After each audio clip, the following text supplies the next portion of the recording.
Hello there, welcome to the Diaspora on the NTA. My name is Makut Simon Macham.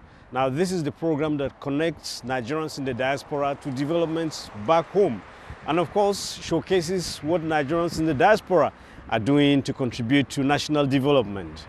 Welcome. On the program this week,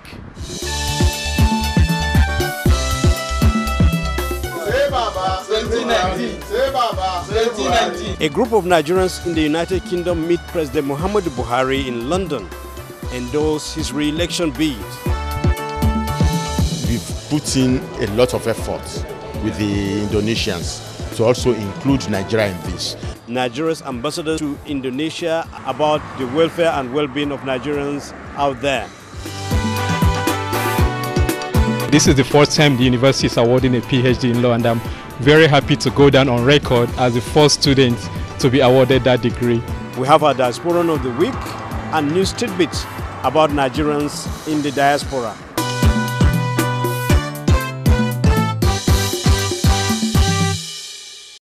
Now our first feature on today's program is the interaction between President Muhammadu Buhari and a group of Nigerians in the United Kingdom. The group is called the Buhari Diaspora Support Organization. The group met him in London where he was attending the Commonwealth Heads of State and Government meeting where they promised support for his re-election bid. My colleague Adamu Sambo sent in this report from London. Members of the Buhari Diaspora Support Organization, led by Charles Sylvester, are visiting the president here in London to express formal appreciation for not only restoring Nigeria on the path to genuine prosperity, but also for his decision to recontest in 2019, so that, as they say, the fight of good against evil can be sustained in the best interests of the country. Say Baba, 2019. Say Baba, 2019. President Muhammadu Buhari commended the Diaspora Support Organization for the show of support as well as the courage and sacrifice being demonstrated by members in defending the genuine efforts by his administration to make Nigeria better. I cannot be grateful enough for you because you showed a lot of personal courage and sacrifice to identify yourself with the administration here in diaspora. What I want to assure you is that your confidence is not being abused.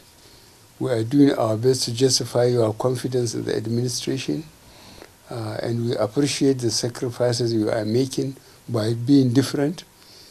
And we are not underrating the resources at the disposal of those people. The president attributed the massive looting of the nation's resources as a result of the failure of past leadership as responsible for the poverty level in the country. Among the elite, there are really wicked people that kept Nigeria poor. I went through the whole blast of Nigerian revolution, really political and military. So nobody could tell me anything. It's almost impossible to uncover and recover all that have been taken from Nigeria between 1999 and 2014. They were so inept, they were so bent on stealing that they even forgot to cover stealing properly. God, we'll just do our best to impress and put on record that we have tried. But the damage they have done is virtually irrecoverable. He promised to sustain efforts at making Nigeria work again for a sustainable future. Leader of the organization, Charles Sylvester, who enumerated the giant strides recorded by the Buhari administration in critical sectors of the economy, described as welcoming the president's declaration of intent to recontest in 2019. The God who healed you and kept you to continue to rule Nigeria, the same God will grant you victory in 2019. You are the president of the masses. You have a record that we admire as our hero. And come 2019, we believe that it will be a fight of good against evil. It will be a fight of the agents of progress and the agents that are against progress. But we believe that the same masses that brought you to power by the grace of God will be there to support you. He said with the administration now fixing the faulty foundations of Nigeria, the second term will see the building of an enduring structure, hence the resolve of the Buhari Support Organization to work assiduously towards the re-election of the Nigerian leader. So that you can continue the good work that you are doing. The group presented to the president some gift items in commemoration of the visit. Thank you very much.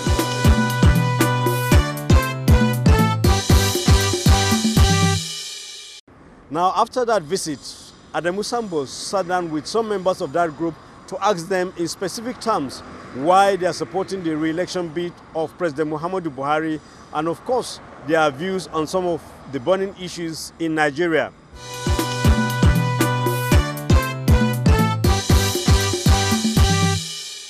It is now more like what I can do or what can I do for my country, because President Buhari has been an inspiration. It was an inspiration the first time around. At least Nigeria was very sane at the time. But now that he has inspired me so much, it is more like what I'm going to go and do for people over there. And to be honest with you, when the door opens, quite a lot. So I want to believe you have been following developments at home. So how will you describe the performance of the Buhari administration so far? On a scale of 1 to 10? Well, put it this way, sometimes we say 110%. Well, why don't I score him 100 I will score him 12 over 10. That's how I score him, higher than 10. He's been brilliant for his age, his energy, his commitment, his integrity. I mean, the man is so upright. I'm just so impressed about him. You know, he's not perfect, right? But I'm somebody who doesn't focus too much on the negative aspects of people. I am much more interested in your positive aspect, what you can do. And the man has done so much. For what I've heard him do so far, I wished it'd been the president for the past 15 years at least. So what has President Buhari been doing that you like so much? For example, he had followed the dirty money and recovered so much. Followed him on the agricultural front, what he's been doing for the people. In the banking sector, he's brought in, from what I've heard, quite a lot of reforms. President Buhari has done very, very well. Nigeria has damaged beyond repair. And it will take many, many years to turn things around. People are so anxious, they are so in a hurry, you know. But I want to tell people that Baba has done very well.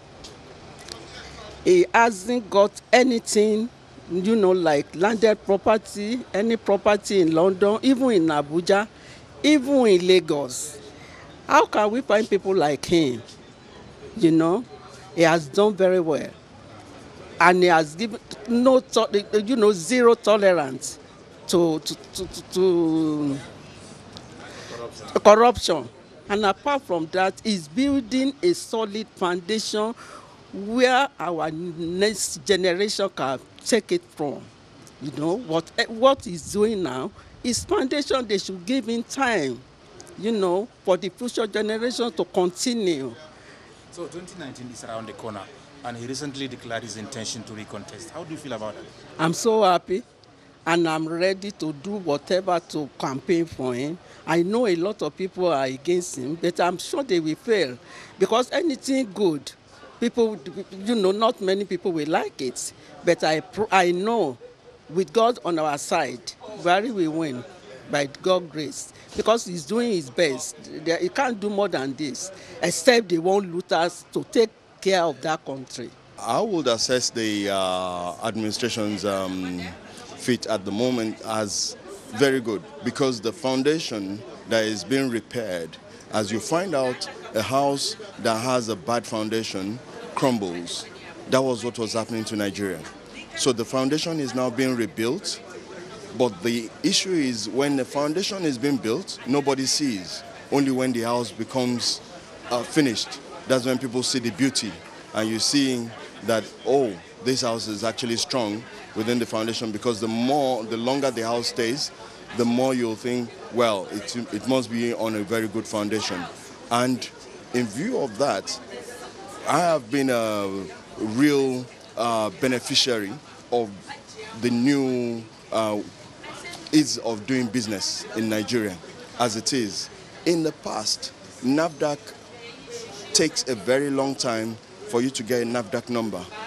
But within this administration, it has taken within 30 days to actually get a NAFDAC number. It doesn't happen. It never used to happen. People have spent years and have to pay bribe to one person or the other, but we did not have to pay any bribe. So specifically, what are the things that President Buhari has been doing which you would say you like so much? Number one, it has leakages that have been stopped in terms of corruption and the focus on infrastructure rebuilding. Because when you look at a good economy's foundation is actually based on infrastructure. Infrastructure is key to everything, any development within any country. Number one, if you look at the rail service, the fact that it's actually continued the rail revitalization and ensuring that there's better linkages between the rail system within Nigeria, although unplanned, yes, you have to plan it before you execute it. I think the president has done a lot, because when he came to power, there had been a law, I can call it a mess, about the system. And he has been there for 3 years now. And I personally, I want you to continue what has been laid down for years. For 4 years, not enough to come back to what that country has been built to by the previous administration. So for him going back there for that 4 years, he will allow him now to follow what has been laid down by the administration. I can take very far and come back to where before. That's my own. Specifically, what are the things that you have been doing that you like so much? I think, first of all, to recover back what the money those who were there before are taken away back to the country. I think he has done a lot. That's why I believe the Prime Minister of this country, Theresa May, and Donald Trump, they are supporting really to make sure we get back all those people back to the country, where I can really invest a lot in infrastructures, roads, hospitals, educational-wise, and I think that will be the best thing to do. So 2019 is around the corner, and he has declared his intention to recontest. What is your view on that? My view, like I just said before, I will like him to come back again. Because if you look back, it's a CV for the year I've been there before, you have not finding anything against him. A lot of people say a lot of things. Can he go there and do what he has been doing? No. We have never seen any president who was able to recover back huge money. Nigeria is rich in everything. Can you imagine how many billions have been taken out of that country? If that money is in that country, maybe I'll not be here by now. What we have for Western world, they don't have anything. So to say, we have what can live on our country, live very well like we have a country. You can see a lot of people who are traveling abroad. Why? Because the system is not good. If it's good, most people stay there and contribute to that country. That's my view. So how have you been giving back to Nigeria? Well, he says we don't have any other country except Nigeria. And it happens to be a place where I personally am very proud to come from.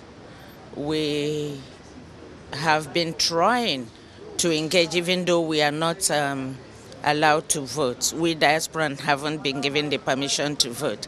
But we've been doing a lot of things like helping back home, mobilizing people, educating them, informing them, bringing up awareness, why they must support the government, what they must do and what they must not do. We have been doing the social media information and helping, contributing even to the IDPs. We on ourselves here we have, from our own personal pockets, contributed a lot to help alleviate the top, because we can't wait for government to do everything, you know.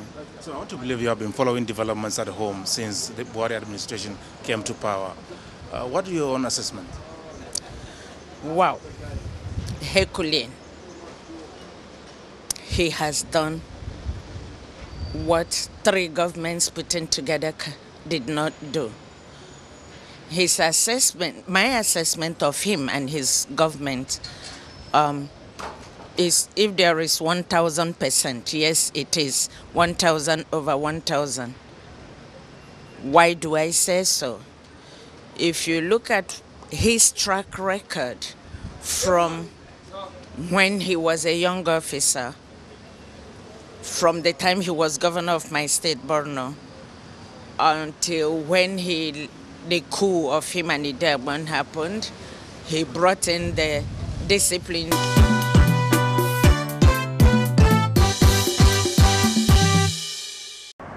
Many thanks, Adamu, for digging in to get us the thoughts of the group of Nigerians that met with President Muhammadu Buhari in London. We hope to get back to you soon to give us more details about some other interactions with the president and, of course, Nigerians in the United Kingdom. Now, still talking about Nigerians around the world, our correspondent Joy Uzo attended a business summit in Bali, Indonesia. Now, she spoke with the Nigerian ambassador to Indonesia, who gave us some highlights about the issues concerning Nigerians in the diaspora and, of course, their concerns about the 2019 elections. Here is that interview with Joy.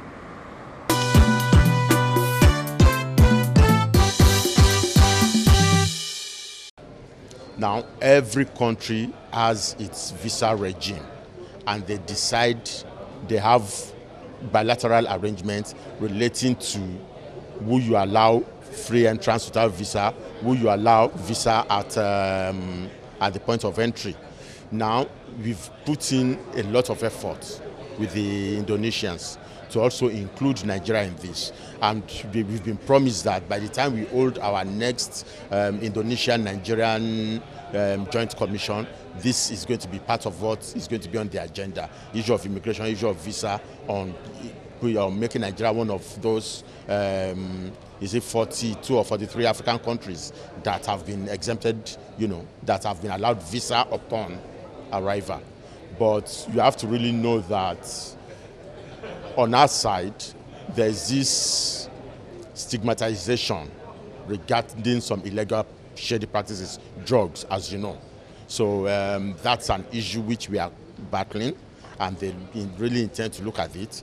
We've been able to speak with the department responsible for African affairs, and they have assured us that there is much to look beyond the drug menace. There's much to achieve to cooperate between Nigeria and Indonesia beyond the drug menace, and we should not allow that menace to really disturb or distort the progression of our bilateral relationship. So I can assure you that by the time we are meeting in Abuja between June and July, when the Joint Commission will be taking place, the second of its type, the first took place here in Indonesia, and the next one is going to be in Abuja, this issue is going to be on the burner.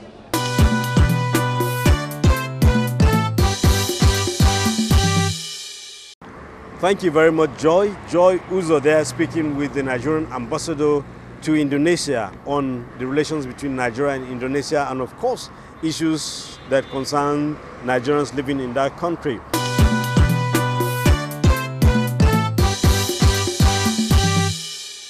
Now is that time where we show the landmarks of Nigerians in the diaspora by highlighting one of them that is making impact. We join our correspondent Joy Osiagu to give us highlights of one Nigerian in Canada who is doing the nation proud.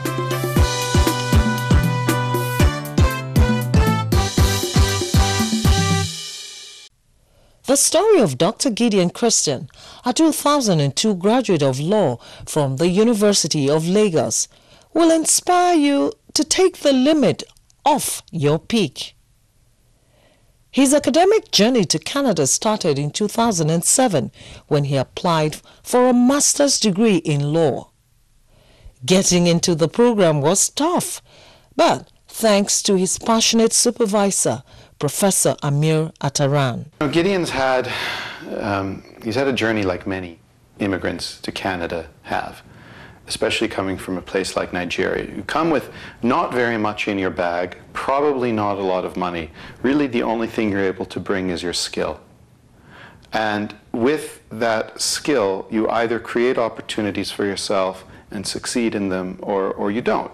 And this is the bargain that awaits every immigrant, really. In a week, Gideon Christian was conferred with a doctorate in philosophy law and also called to the Ontario Bar. Call it double blessings for his trouble, and you won't be wrong. This is the first time the university is awarding a PhD in law, and I'm very happy to go down on record as the first student to be awarded that degree. Getting into the PhD program itself was not an easy task. When the admission committee went through my application, they declined initially to offer me a PhD admission. So it was my supervisor then who had to step in, and he argued vehemently that he has worked with me as a research assistant, and he absolutely believed in my confidence to be able to carry on a study in PhD. In fact, he went as far as saying that if I cannot do a PhD, then he cannot imagine any other students that can do a PhD. When the admission committee were not willing to yield, he went the extra mile to arrange a PhD committee for me. After speaking with his colleagues and arranging a committee, he now forwarded the name of the committee to the university. When I was admitted for the program, they provided no funding for it, so I was kind of reluctant to accept the offer. But he still encouraged me to accept the offer and apply for external funding.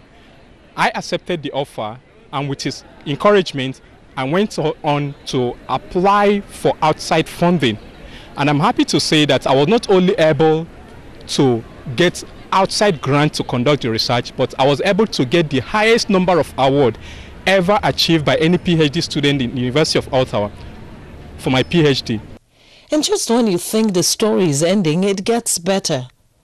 Shortly before his graduation, there was an opening for a lucrative job at the Canadian Ministry of Justice. Over 250 Canadians applied for the job, but Dr. Gideon was the anointed one. I've had other immigrants as students who, to be honest, I kicked out of the program because they were not trying themselves to succeed. And if they're not trying to succeed, then a professor can do nothing to help them. Gideon always tried. That's what made it work.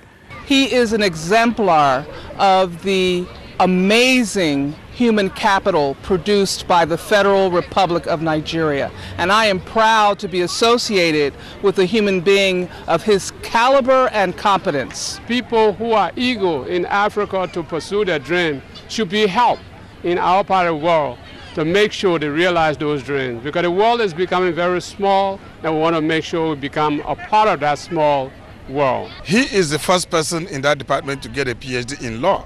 I read the letter written by his dean, so that is a first for Nigerians. Here we are today as one of the best lawyers that we are called to the Ontario Upper Bar. There is hope, even way back in Nigeria. You know, all we need to do is to create the right environment. Gideon came to Canada, met the right environment, and he excelled.